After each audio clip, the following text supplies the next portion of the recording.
Саламатсыңарбы балдар? Алифбе сабактарыбызды баштайбыз. Анда эмесе алтын эреже киргизип алайлы.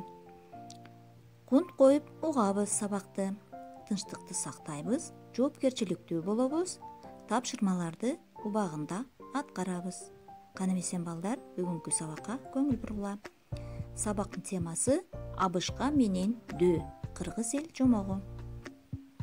Илгери бир абышка жашаптыр. Бир күнү ал жолдон жумуртка таап алат. Андан ары бара жатса, алдынан Дөө чыгат. Абышка Дөөдөн аябай коркуп кетет. Бирок ошол замат амал ойлоп таат. Эң сонун болбодубу? Сени таап кел деп мени хан жиберди, дейт. Дөө таң калып, хан мени эмне кылат экен деп сурайт. АбышкаДөөнүн коркконун билип, хан алтын сарай салдырат экен. Ошого ылайыктуу устун жок болуп жатат. Сен аябай узун эмессиңби? Ошого сен ылайыктуу экенсиң. Жүр, тез кетели, дейт.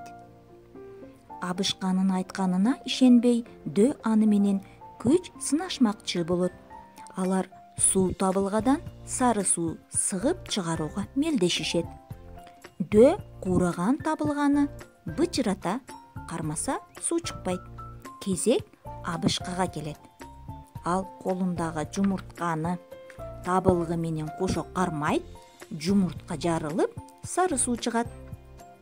Муну көргөндө Абышкадан чындап коркут да: айланайын, Абышка, ырайым кыл, мени бошот, акыңа муну ала тур, деп ага муштумдай алтын берет. Абышка алтынды алып, мейли анда, деп кутулганына сүйүнүп, Абышка жолуна түшөт. Мынакей балдар, жомок силерге жактыбы? Азаматтар, сабакты жыйынтыктайбыз. Дөө эмне себептен алданып калды деп ойлойсуң? Куураган табылга кандай болот? Абышканын ордунда болсоң, эмне кылат элең? Демек, ушул суроолорго ойлонуп көрүп жооп табабыз. Үйгө тапшырма: жомокту каармандарды салыштыргыла. Маанисин өз сөздөрүңөр менен айтып бергиле. Көңүл бурганыңарга чоң рахмат.